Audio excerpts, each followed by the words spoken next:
Hi guys, it's Haley. Welcome to my channel. I wanted to hop on here and do a new video because I was just thinking about it. I haven't been able to sleep the past few hours. My neighbor was doing construction, just my luck. Lovely night so far. And I haven't done videos on here in a while, so I just decided to do one. And I wanted to label it something like holistic tips for mamas or mothers with babies. So that's that. And holistic meaning like wholesome for you and your baby, and just like more kind of on the natural side of things. So I have a baby who is coming up on 14 months old now. And sometimes he can drive me crazy, but other times he just brings me like the utmost joy, and I love it. Um, so, where do I get started? This might be a little graphic for some people, but at the same time, like it's natural. So I kind of wanted to talk about like if your baby gets constipated, because a lot of people don't know what to do and might lean towards like more medicinal therapies, whereas I lean more towards like natural stuff in your kitchen kind of thing, which is just easier on my part. So there was one time that like my baby got so constipated and I felt super bad because like he kind of ripped himself a new butthole. Not really, but like yeah, I hurt him and I felt really bad. And hopefully you guys can hear me. I'm trying to keep my voice down because he's sleeping, lucky him. But I think he like switched over formulas or something in his diet was changing. But either way, like it's natural for your baby or your child to get constipated. So um I felt really bad because like he was just in his bed and like all of a sudden he just kind of started screaming like he was in pain and like he wasn't really moving, and I was like, what the like, did he break his leg? Like why is he like screaming in this kind of pain? And I didn't think to look in his diaper, and I like called my mom, and I don't really remember, but I ended up looking at his diaper eventually, like maybe a few minutes later, and I noticed that like there was a turd that was like trying to come out, but it wasn't coming out all the way. So like poor little guy. And it was just really hurting him. So what I did was like I took his diaper off like part ways, so it was still under his butt, and I laid him down and I just like pushed his legs up to his belly and it came out. So that was one form of constipation that was like really gnarly and like more on the extreme side of things. And then today another example is, he starts like grunting, like he's gonna poop. But today he did that and like nothing came out. So I checked his diaper and I was like, like you didn't poop. Like normally that noise is for like when you have pooped. And then he kind of started crying like he was in pain, or like I could tell like he needed to poop. Like I felt it, I knew it. And so what I did was he had just ate, but what I did was I grabbed him just like a little thing of yogurt and I put like a splash of apple cider vinegar and stirred it in there and gave it to him. And then like less than 5 minutes later, like he pooped. So apple cider vinegars has been kind of like a foolproof way to help him in constipation. And I do like to give him it to him regularly. Sometimes I don't always feel like it, but it's also good for like optimal health just in general.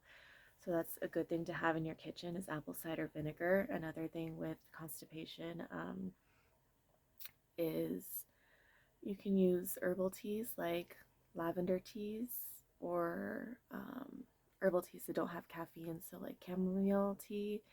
That has not always worked for me as like strong and effective as apple cider vinegar, but in the past it did help when he was younger, and that can also help to like put them to sleep.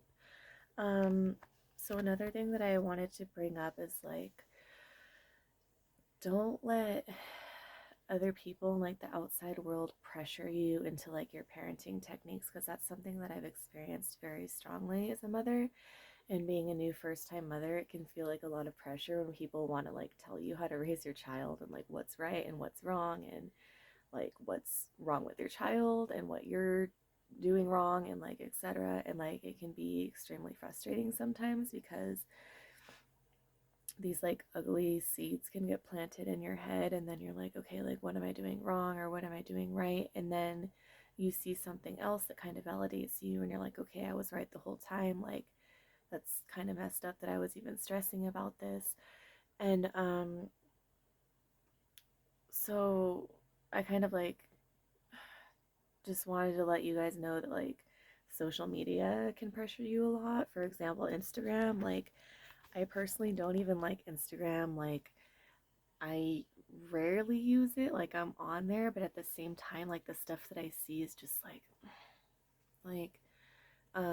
people following all these stupid trends that like I personally find stupid. And um another thing is like I don't want any hate on here or any comments that like have negative derogatory effects or whatever. Like I'm here to like support other mothers and other people and just share my advice as like I feel people need it. But yeah, back to the Instagram thing, like there's a lot of advice on there that I would take with a grain of salt, and even if it's not advice and it's just people posting pictures and videos, like you can kind of feel like this unconscious pressure start to build up if like you take it too seriously.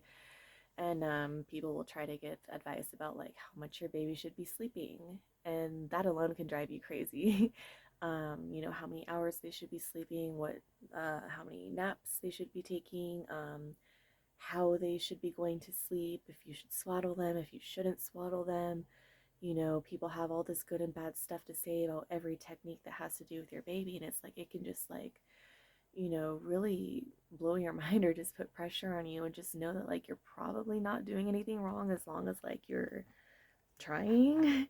um that can go like a long ways in anyone's thought form. But um I guess as long as like whatever, I don't know what to say about that. But another thing is food. Like a lot of people will try to put pressure on you about like what your baby should be eating and how soon they should be eating it. And that to me felt a little silly too, because it's like there's a lot of pressure on babies to grow up a certain way or too quickly, in my opinion, when we should just let them be babies. And it's like, there's a lot of advice or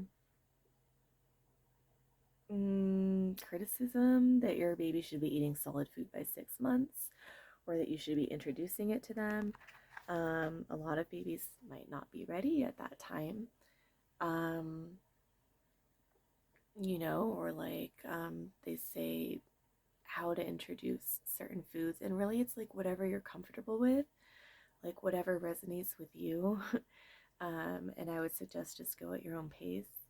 Um, Starting to feed him solid foods kind of drove me crazy because one person told me like you should be just feeding him the rice cereal at first to watch out for any allergies, and like deep down I knew like he probably doesn't have any food allergies because he's my son and he has my DNA, and I also do Reiki, so like I just have this deep knowing about a lot of things, and one of those things was food. And I just knew like I didn't have to start with the rice cereal. I tried it, um, because I kind of, I guess, wanted to see how it went, and because it was suggested to me, and because also like it was covered by WIC. But I did not like the rice cereal. Like it was really thin and runny. I didn't like the texture. I didn't like the feeling of it, how it felt to feed it to my child. It was messy. Probably didn't even taste good. And so really like I just started off with the jars of food.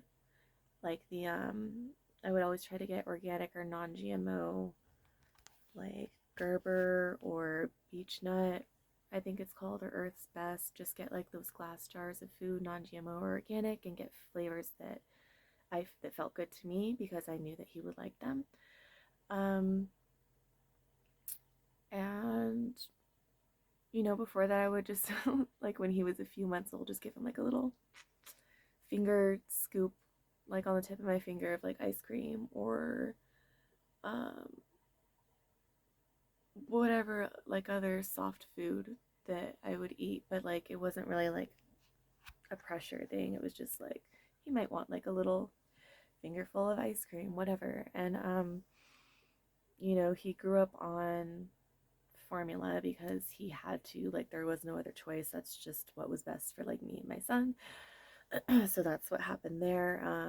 I tried to breastfeed, but it just did not work out. He didn't want to. He got really angry and frustrated. So I'm sure I know, there's a lot of pressure around that and like formula or breastfeeding. When I was a new mother and first gave birth, like I was totally against formula because I was like a total naturopath to the best of my ability. But he had to be fed that way. So there was that. And I would say that there really is no right or wrong answer. It's whatever feels good to you and whatever's easiest and saves you energy and time because, like, no matter what, if you're caring and nurturing for your baby, I would like to say that they're going to be healthy, no matter what.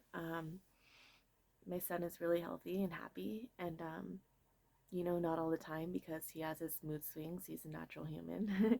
um, but for the most part, everyone compliments me on how beautiful he is and just how happy he is and his smile and how strong he is and like he's buff. He was like born buff. I call him my little bodybuilder baby. And yeah, I forgot what else I was gonna say, but like as long as you're caring for your baby and just my advice is don't let the pressure get to you so much because it can really build up. And yeah, the whole like diaperless training thing that you can see a lot on social media, on Instagram, for example, and they call it like elimination communication. I feel like there's a lot of pressure to do that, to like go diaperless and whatever like floats your boat kind of thing. I'm not ready for that. I don't have the time, I don't have the space, I don't have the energy. I buy diapers. Um, I try to keep a clean space. I could not imagine trying to train my child right now at 14 months or like at any time sooner than that. I just try to keep a stable peace of mind being a single mother and keep a really good balance. And I feel like that's the most important thing you can do for yourself as a mother is keep a good balance, like a good stable balance as long as you can, as often as you can, and meditate because that's really super important when you just get that time off because being a mother really is a full-time job, between running errands or whatever you do. But for me personally, like running errands, keeping the house clean, doing laundry, putting away the laundry, washing the dishes, cooking, like getting myself fed, getting the baby fed, the showers and the baths, like it's just constant. It never ends. It's this rhythmic thing. And I try to keep myself in that rhythm to the best of my ability so that I don't go off my center because, like, I do best in my center, like, just in my center, peace, like, calm, stability. Anything off of that, I get agitated because it's like, okay, I'm not in alignment with myself and I need to get back into alignment. So going at my own pace, at my own speed, in my own rhythm, staying in my own balance, that's what keeps me happy as I can be in that moment, regularly. And another thing that I, suggest that I do for myself is just keeping boundaries with your baby. I don't like other people holding my baby necessarily unless they ask for permission. I don't want anyone to go and like grab my baby unless like they have a good energy. Like that consent is kind of like implied. You know what I mean? But there's a lot of people that have pressured me in the past to hold my baby and like, no, it's okay, I'll hold him when I've already said no. Or, I'm just not comfortable with that and they kind of pressure me anyways and I'm not okay with that. Or like going to like touch him at the grocery store. One lady, when I was at the store, like grabbed his foot, and I don't care what your intention is, like always ask me for permission. It's a consent thing. Like I'm really big on consent when it comes to touching me or my son. I'm just very, very protective. It's like it's a culture thing. It's an extraterrestrial thing. Like it's a spiritual thing. Like I don't care what you want to call it. I shouldn't have to explain myself and the reasoning for it, but I'm just very protective and I'm very big on consent. Um, so that's another thing you might experience is, and you probably do, is people wanting to touch and hold your baby and then kind of pressuring you, like going that last little bit, like when you're not really okay with it. Um, what else? Let's see. I talked about the constipation, the food, the touching.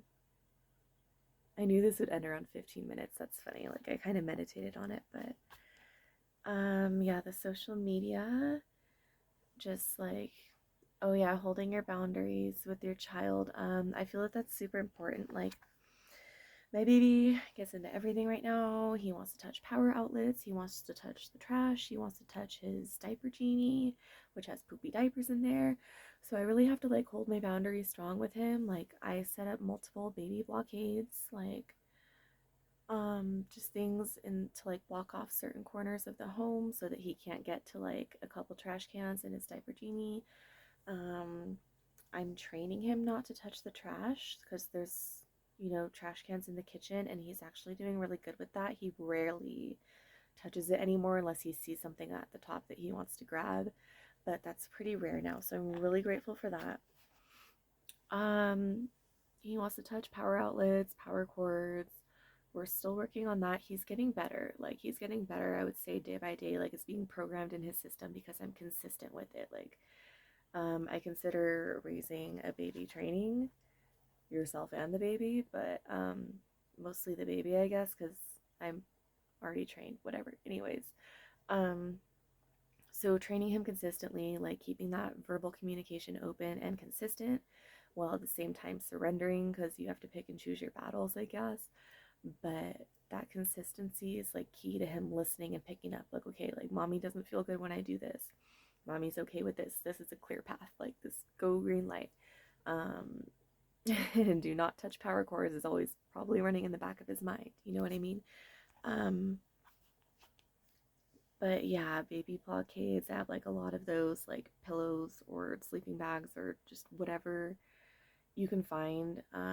Gates like in certain corners or to block off rooms. Also, um, I really value his pack and play when I need to cook or do dishes and I'm handling knives or like there's hot oil or just something that like I really need him to be in like kind of his own little contained space and like I need my own space. Like I will definitely utilize him being in his pack and play for that time, and it just clears a lot of stuff up and creates a nice balance. Um and the whole teeth brushing thing, for some reason I had like it in my mind for some reason that I don't need to brush his teeth till 2 years old. Like I do still brush his teeth, and it kind of gets a little frustrating at times because he enjoys it as of lately, maybe the past month or two or so. But he also just like bites down on his toothbrush, and I'm like, okay, baby, like, can you open your mouth? And I'm trying to get him to like, I guess, be a little more open to it. So it is hard to brush his teeth, but um, he does have healthy teeth, and I think there used to be a thing. I googled it, so like no wonder it was kind of in my intuition or my thoughts. Like you don't need to brush your child's teeth till 2 years old, and now they say like use fluoridated toothpaste in their first tooth. Make sure you're brushing it and stuff like that. So there's a lot of like, I would say misguidance, but not necessarily misguidance out there, but a lot of pressure and a lot of like way opposite ends of the spectrum of how to raise your baby and what to do and what's right and what's wrong. So again, like when it comes to this, I suggest meditating because that's the best I can do for myself, and I found that that works to where you can create a balance and a happy medium and just kind of seek out your own answers and what resonates and what feels good, and like you'll start to see the proof behind that too. It's not just some like fuju like foo-foo bullshit like to meditate and then do what feels right, because we have like a gut instinct for a reason. It's a real thing, and trusting your heart and stuff like that. um cameras are very nice to have like pointed at your baby's bed. That really comes in handy, like if you don't sleep with your baby, or if you do, I guess, whatever. And he likes to eat everything that I eat, so that's kind of nice. But what we are practicing right now is chewing, because a lot of times he likes to swallow his food whole, and it scares the living bejesus out of me. And he has, excuse me, he has choked a couple times, but it hasn't been anything serious. It's just been to the point where he like gets scared and like kind of gags and like spits his food back out. And I think there was like one time only that I had to like stick my finger in there and like get the food out of his freaking throat because he just, I don't know, swallows it whole sometimes. But he's doing better now and it's not as scary, but you know, it's literally like a day by day process. Um, he loves fruits and yogurt, and we eat together. So, you know, I'm very hyper vigilant when it comes to his safety, and I watch him eat. Um, and sometimes I cut his food in small pieces. Sometimes I mash it if it's like a banana or something. Um, Mostly I feed him myself, but I do let him feed himself occasionally. It just depends on like my sanity level and my patience at that time, because I don't want to clean more than like I already regularly have to, which is literally all the time. Um, so feeding himself usually consists of like choking or not chewing or tipping over the plate, which is fine at times, but again, like depends on my patience level and my sanity at that time and how much I really feel like cleaning and playing catch up. But he does, you know, really good other than that. And um water, I just try to keep him hydrated. I don't worry about like how much water he's drinking throughout the day. Like I just um give him a few sips whenever I feel like he's thirsty. I kind of know whenever he's hungry and whenever he's thirsty, and that's another thing is like people will probably try to tell you, or you'll see advice on the internet or whatever, like how often your baby should be eating. And I just know when he's hungry. Like when I first get up in the morning, I make my bed, I go pee, and he's the first one I feed in the morning, and I change his diaper. And then after that, I let him run around and I eat a meal for myself. And I forgot what I was going to say. Now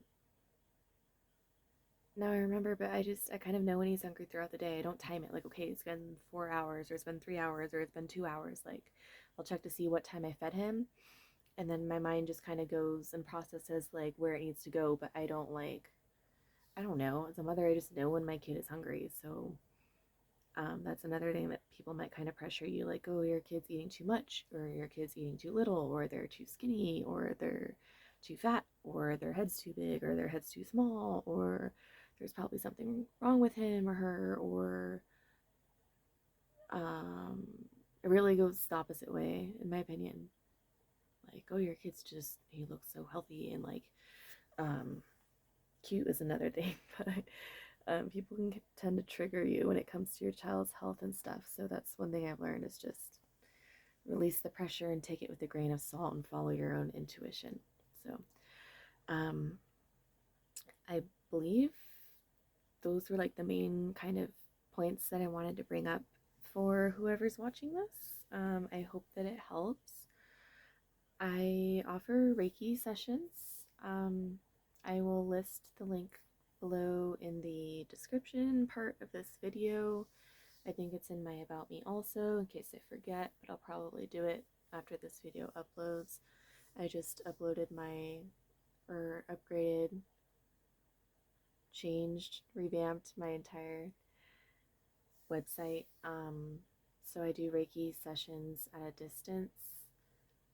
If you want some spiritual healing or advice, therapy, stuff like that, I do like guidance coaching on an intuitive level and also Reiki attunements. So if you want to read more about that or it catches your interest, that'll be on my website. And yeah, I'll see you guys later.